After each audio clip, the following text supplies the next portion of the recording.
Oke, baik. Selamat pagi buat kita semuanya. Pagi. Oke, jadi pada pagi hari ini di sini saya selaku PK. Jadi teman-teman semuanya bisa memanggil saya PK. Tapi sebelumnya mereka mau nanya, kita mau perkenalan terlebih dahulu sebelum kita melakukan kelompok. Jadi bisa memperkenalkan dari mulai adik yang sebelah sini.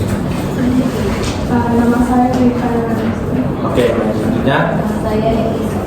Oke, selanjutnya. Nama saya Deha. Nama saya Oke, baik. Jadi selanjutnya kita akan melaksanakan bimbingan kelompok pada pagi hari ini, yang dimana di sini teman-teman sekalian adalah bisa panggil AK, anggota kelompok, dan saya selaku sendiri PK. Nah, sebelum kita akan melaksanakan bimbingan kelompok kita, sebaiknya kita berdoa terlebih dahulu supaya bimbingan kelompok kita dilancarkan. Saya akan memimpin dengan agama Kristen, buat yang non Kristen bisa menyesuaikan. Mari kita berdoa. Terima kasih kepada Engkau yang kami dan surga, Bapak dan Tuhan, kami melaksanakan dengan kelompok pada pagi hari ini, di mana bila kelompok kita pada kebijaksanaan supaya kami melaksanakan dengan kelompok dengan lancar dari awal sampai akhir. Terima kasih Yesus, kami bersyukur. Amin. Baik. Selanjutnya, sebelum kita melaksanakan bimbingan kelompok, saya akan menjelaskan apa sih bimbingan kelompok. Nah, bimbingan kelompok itu adalah suatu kegiatan yang kita laksanakan secara berkelompok, yang dimana kita memanfaatkan dinamika kelompok. Dinamika kelompok itu ada alur-alurnya. Jadi, alur pertama saya akan menyampaikan pertanyaan, kemudian para akak sekalian di sini bisa menyampaikan pendapatnya. Nah, tujuannya itu adalah supaya para akak di sini bisa mengembangkan sikap keterampilan sosial, sikap keterampilan berbicara, sikap tenggang rasa, mendengarkan pendapat yang lain, dan juga menciptakan keakraban satu sama lain. Nah, selanjutnya itu ada asas-asas yang harus kita taati dalam bimbingan kelompok pada pagi hari ini, yang dimana ada asas keterbukaan. Asas keterbukaan itu adalah dimana para akak di sini bisa menyampaikan pendapatnya secara terbuka, tidak ada yang perlu ditutupi. Nah, selanjutnya itu ada asas kesukarelaan, di mana saat menyampaikan pendapat tidak perlu ada rasa terpaksa dan secara sukarela saja menyampaikan pendapatnya. Selanjutnya itu ada asas kenormatifan, di mana saat menyampaikan pendapat kita harus menaati norma-norma yang ada di negara kita. Yang terakhir itu ada asas kerahasiaan. Nah, di mana jika topik kita ini bersifat rahasia, kita semuanya di sini harus berkomitmen untuk menjaga kerahasiaan dalam topik pada pagi hari ini. Oke, selanjutnya itu sebelum kita melaksanakan bimbingan kelompok kita, PK akan mengajak para akak di sini untuk bermain games. Nah, nama games ini adalah Marina menari di atas menara. Saat PK katakan Marina, para akak di sini akan meletakkan tangan di dada seperti ini. Selanjutnya, jika PK mengatakan menari, maka para akak akan melaksanakan membuat gerakan seperti seorang yang menari. Coba contohkan gerakan yang menari. Oke, bagus. Selanjutnya itu ada di atas. Nah, pas di atas, para akak sekalian bisa taruh tangan di pundak seperti ini. Di atas. Nah, jika menara bisa ditaruh seperti ini. Oke, apakah semuanya bisa mengerti? Bisa. Oke. PK mulai ya. Marina menari di atas, menari. Marina menara di atas, menari. Oke, semakin cepat ya. Marina menari, Marina menara, menari, Marina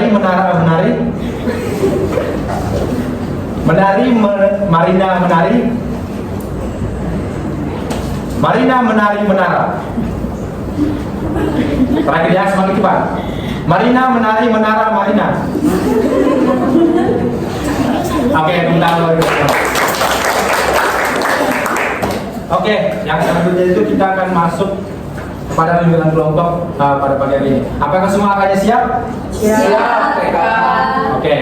Nah, jadi topik, apakah ada para akak di sini yang tahu topik kita pada pagi hari ini? Oke, jadi topik kita pada pagi hari ini adalah kedisiplinan belajar. Nah, jadi PK akan menanyakan beberapa pertanyaan. Nah, buat para akadis ini, PK akan nanya, apa sih pentingnya topik kita pada pagi hari ini untuk kita bahas? Yaitu kedisiplinan belajar. Apakah ada yang bisa mengutarakan pendapatnya? Oke, pada Rian. Nama saya mereka, kita bisa tahu Pentingnya topik ini dibahas. pentingnya topik ini dibahas tentang kedisiplinan belajar dan kita depannya disiplin untuk belajar dan mengatur jadwal kita mereka. Oke, baik, terima kasih.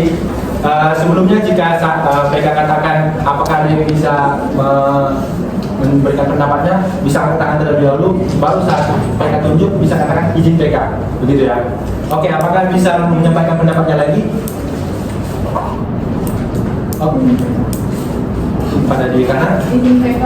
Jadi menurut saya pentingnya topik ini kita bahas supaya anggota-anggota di sini atau kami sebagai anggota kelompok bisa mempertanggungjawabkan semua tugas-tugas yang kami. Oke, apakah masih ada lagi yang bisa menyampaikan pendapatnya? Oke, kepada Disa. Di pentingnya kita mempelajari kedisiplinan belajar di sini supaya kita kedepannya nanti lebih bertanggung jawab lagi terhadap apa yang ingin kita Belajar bertanggung jawab. Apakah masih ada lagi yang ingin menyampaikan pendapatnya? Oke, jika tidak ada, jadi kesimpulan yang bisa kita dapat adalah penting sekali kita membahas topik ini karena kedisiplinan belajar. Jadi beberapa pendapat tadi bahwasanya bisa untuk meningkatkan pribadi yang lebih baik lagi dalam kehidupan belajar kita. Baik, yang selanjutnya, apa sih dampak jika orang tidak disiplin dalam belajar? Apakah ada yang bisa menyampaikan pendapatnya? Oke, pada Bian. Sehingga kita, menurut saya dampak itu tugasnya tidak selesai dan dia ketinggalan mata pelajaran yang tidak disiplin. Oke, apakah ada lagi yang ingin menyampaikan pendapatnya? Izin PK. Pada Dea. Kalau tugas-tugas tidak selesai maka nilainya bakal menjadi semua. Oke, terima kasih. Apakah masih ada lagi yang menyampaikan pendapatnya? Oke, kepada Etisa. Dampaknya semua hal-hal yang kita lakukan akan berantakan dan itu juga mengalami kesenjangan terhadap hal yang kita lakukan. Oke, apakah masih ada lagi yang ingin menyampaikan pendapatnya? Oke, kepada Dikana. Jadi menurut saya kalau kita tidak memiliki kedisiplinan belajar itu, kita akan cenderung melanggar aturan. Misalnya kayak kalau ada tugas-tugas di sekolah, kita pasti kalau tidak mempunyai kedisiplinan belajar kita akan melakukan tugas sehingga kita melanggar aturan sekolah. Terus kita juga akan sulit fokus untuk mengikuti pembelajaran jika kita tidak memiliki kedisiplinan belajar. Oke, jika tidak ada lagi, kesimpulan yang bisa kita dapat, kita sangat rugi jika kita tidak memiliki kedisiplinan belajar. Jadi seperti disampaikan Kaudian tadi, bahwasanya nilai yang tidak baik didapatkan, seperti kata Wikana tadi, kita sangat tidak bisa memiliki kesenjangan terhadap hal-hal yang lain karena kedisiplinan belajar itu sangat penting. Maka berdampak buruk jika kita tidak bisa memiliki kedisiplinan belajar. Oke, yang selanjutnya itu mereka akan nanya, jika tadi sudah kita diskusikan dari pentingnya, terus dampaknya. Nah, apa sih faktor penyebab orang tidak disiplin dalam belajar? Oke, pada jadi menurut saya itu ada di lingkungan ya. Karena kalau misalnya lingkungan kita positif, pasti kita juga positif. Jadi kalau misalnya negatif, kita juga negatif. Oke, terima kasih kepada Nadia. Apakah ada lagi yang menyampaikan pendapatnya?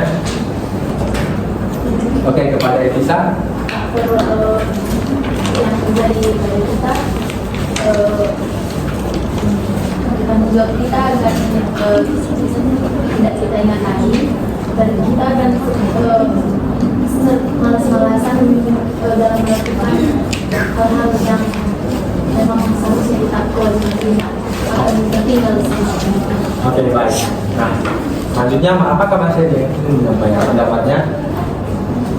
Oke, jadi kesimpulan yang bisa kita dapat adalah faktor penyebab orang yang tidak disiplin belajar itu adalah faktor eksternal, di mana faktor internal itu ada dalam diri dan faktor eksternal itu ada di dalam diri.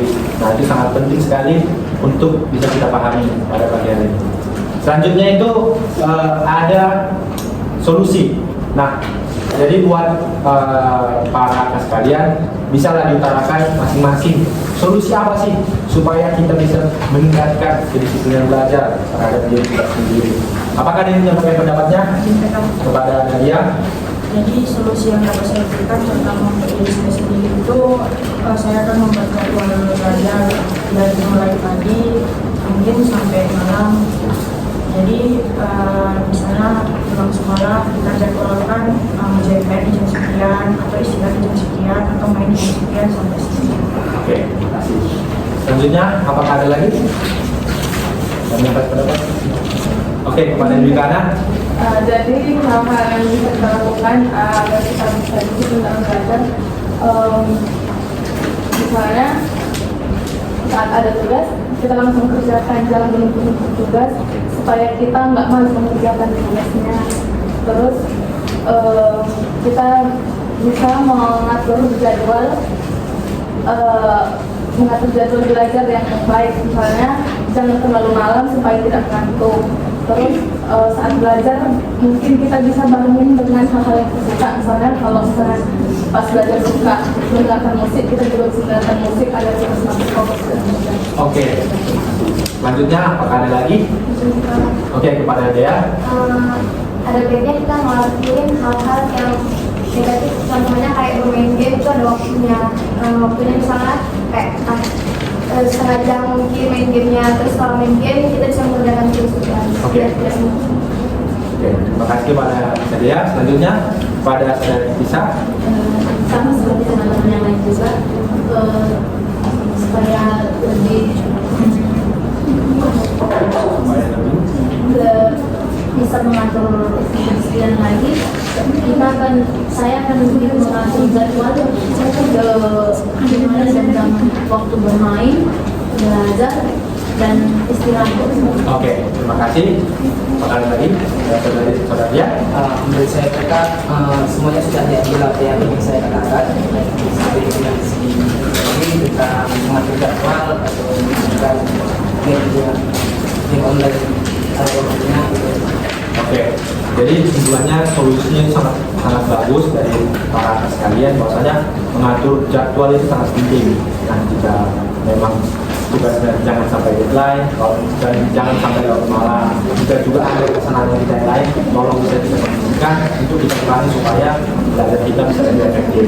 Nah, yang terakhir, mereka akan menanya kepada para AKA sekalian, apa sih komitmen yang akan AKA sekalian katakan untuk tema kita pada pagi hari ini? Oke, pada Yang bakal saya lakukan tentang belajar ini, saya akan lebih memilih waktu yang kayak buat waktu bermain itu ada, terus buat waktu belajar itu ada, dan tidak menunggu. Oke. Pada Nadia. MPK komitmen saya setelah saya habis bimbingan kelompok ini, saya akan lebih menerapkan disiplin diri saya sendiri, terutama belajar. Oke, selanjutnya ada Ian. Menurut saya mereka ingin saya untuk kedepannya untuk lebih mengatur jadwal apa yang ingin saya lakukan untuk kedepannya dan mengatur jadwal setiap hari belajar. Oke, terima kasih. Selanjutnya kepada Bisa. Komitmen saya setelah melakukan kelompok ini, saya akan lebih menerapkan disiplin belajar lagi terkait diri saya, seperti mengatur jadwal supaya kegiatan-kegiatan saya bisa berjalan sesuai dengan. Oke, terima kasih. Terakhir kepada Dwikana. Jadi komitmen yang saya tanamkan dalam diri saya yaitu saya akan mengubah jam belajar saya supaya saya belajar tidak larut malam agar mungkin selesai. Terus mempertanggungjawabkan semua tugas-tugas saya, tidak lalai dalam belajar dan bisa memanage waktu dengan baik. Oke, terima kasih. Nah, jadi para rekan di sini sudah menyampaikan komitmennya. Nah, jadi kita sudah juga mendekati penghujung bimbingan kelompok kita pada pagi hari ini, di mana kita juga akan melakukan games peneguhan. Nah, games peneguhan ini adalah peneguhan dari komitmen yang sudah kita sampaikan tadi. Nah, nama gamesnya ini adalah kelipatan 3. Jadi setiap para rekan di sini, jika PK akan menunjuk seluruh AK, nah jika PK kata tunjuk Nadia akan menghitung mulai dari 1. Nah, selanjutnya mereka tunjuk dia akan melanjutkan angkanya dari 1, 2. Nah, namun jika PK tunjuk 1 orang lagi, angkanya kan 3. Nah, jika sudah 3 berarti dia adalah kelipatan 3. Nah, di dalam kelipatan 3 ini yang orang yang ditunjuk akan mengatakan saya bisa. Oke, apakah akan di sini bisa mengerti? Bisa. Oke, kita mulai ya. Mereka akan tunjuk 1, 2, saya bisa. 4, Kok tadi 5, saya bisa. 7, 8, Saya bisa. 9, 10, 11, saya bisa. 13, 15, 14, 14, kalau saya bisa. 19, 14. 17, saya bisa. Mungkin cepat ya. 19, 20, Saya bisa. 22, 23, Saya bisa. 24 saya bisa. Saya bisa. 25, 26, Saya bisa. 27, 28. 29, Saya bisa. Oke, tepuk tangan. Oke, jadi kita sudah ada di penghujung bimbingan kelompok kita, yang dimana mereka akan nanya pendapat para kakak sekalian BMP 3. Jadi apa sih perasaan yang para katakan, terus apa sih yang para kakak pikirkan, dan kalian bersikap seperti apa, kemudian tindakan kalian seperti apa ke depannya, dan tanggung jawab kalian. Tidak perlu semuanya, mereka akan hanya 1 orang yang bisa menyampaikan pendapatnya tentang BMP 3 pada pagi hari. Dimulai dari saya berpikir, apakah ada bisa pendapat pada Rian?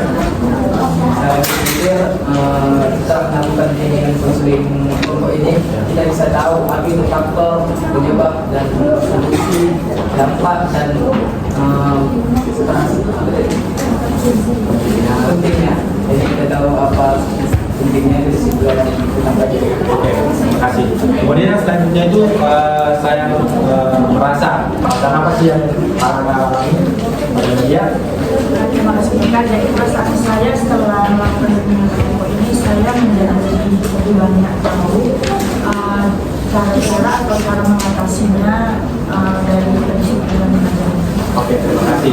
Selanjutnya saya bersikap seperti apa yang akan para ambil dari Saya bersikap kedepannya akan bisa mengerjakan tugas-tugas tepat waktu dan tidak menunda tugas-tugas yang seharusnya.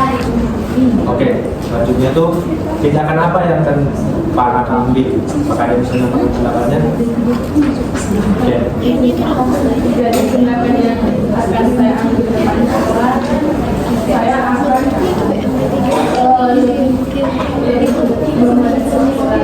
saya akan lebih bertanggung jawab lagi tentang tugas-tugas saya, tentang pengembangan belajar saya, supaya saya lebih Oke, yang terakhir tanggung jawab. Oh, ada yang bisa? Bukan motor yang akan saya ambil selama kelompok ini. Saya akan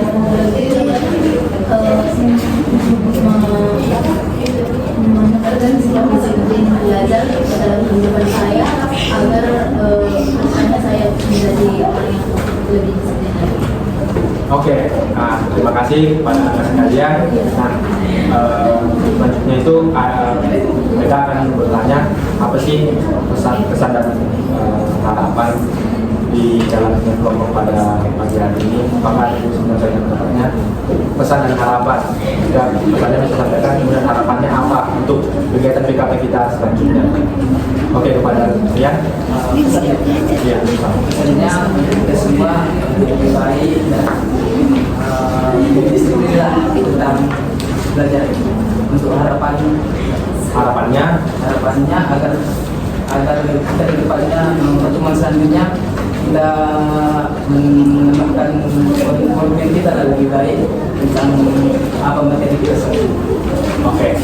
Nah, jadi inilah penghujung daripada bimbingan kelompok kita pada pagi hari ini. Nah, sebelum kita menutup bimbingan kelompok kita, para anak sekalian, apakah jadwal kita BKP selanjutnya, apakah gimana dan jam berapa kita bisa melaksanakan bimbingan kelompok? Oke, kepada dia. Jadi menurut saya kelompok ini dilakukan di hari Senin di jam 8 sampai jam 10 karena di jam itu semua bersama. Oke, terima kasih. Baik, yang terakhir kita akan menuju dalam doa supaya mungkin kita bisa aplikasikan kembali. Kita akan sekali lagi kita akan memimpin dengan agama Kristen, buat yang Kristen bisa menyesuaikan. Baik, mari kita menuju dalam doa. Terima kasih Tuhan, baik Bapak kita selesai dengan kelompok pada pagi hari ini. Dan juga terima kasih Bapak kami semua kita sedang apa yang sudah kami sampaikan dalam kami pada pagi hari ini. Amin. Oke, terima kasih kepada para sekalian yang telah bertunjuk. Kita bisa melakukan pada pagi hari ini. Sampai jumpa di pertemuan berikutnya. Terima kasih.